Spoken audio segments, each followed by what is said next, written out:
The tragic saga that unfolded after the Battle of Karbala reverberates through history, a tale of grief, resilience, and unwavering faith.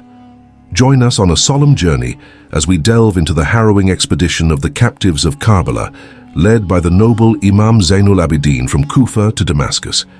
Our voyage begins in Kufa, where the surviving members of the Prophet's family were captured, paraded through the city's streets as trophies of war.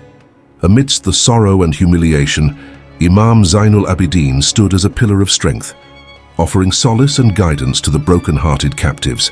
O faithful companions, do not despair, for our faith remains unshaken. The darkness of these times will eventually yield to the light of justice and truth.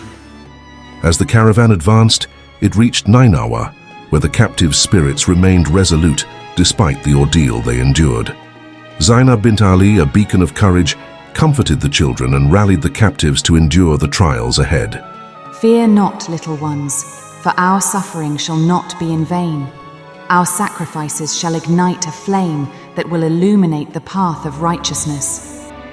In Kufa, a pivotal moment unfolded when Zainab delivered a searing sermon, exposing the truth behind the tragedy of Karbala and condemning the oppressors who perpetuated the heinous act. O people of Kufa, hear the agonizing cries of the oppressed. The blood of the innocent cries out for justice, and history will remember the cruelty that has been unleashed upon us.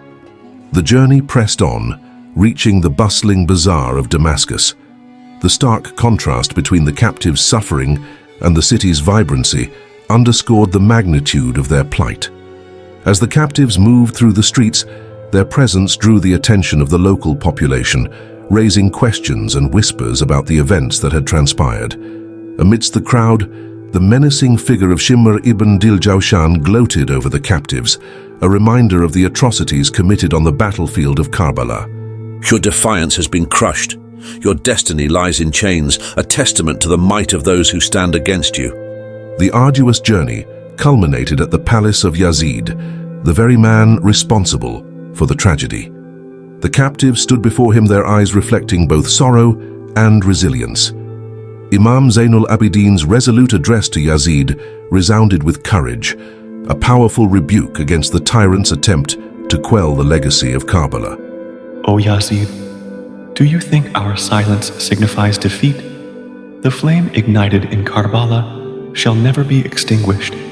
It will burn bright, guiding generations towards truth and justice. After months of trials and tribulations, the captives were eventually released, making the arduous journey back to Medina. Their hearts heavy with grief, yet fueled by an unyielding determination to ensure that the sacrifices of Karbala would never fade. Back in Medina, the survivors carried with them the tales of Karbala, stories of heroism, sacrifice, and unwavering faith. The memory of their loved ones who had made the ultimate sacrifice became a beacon of inspiration. The captives of Karbala emerged from the depths of despair, their resilience echoing through time. Their journey, fraught with pain and sorrow, remains an enduring testament to the unbreakable bond of faith and family. The journey of the captives of Karbala was a testament to their unwavering resilience, inspiring generations to embrace justice, truth, and compassion.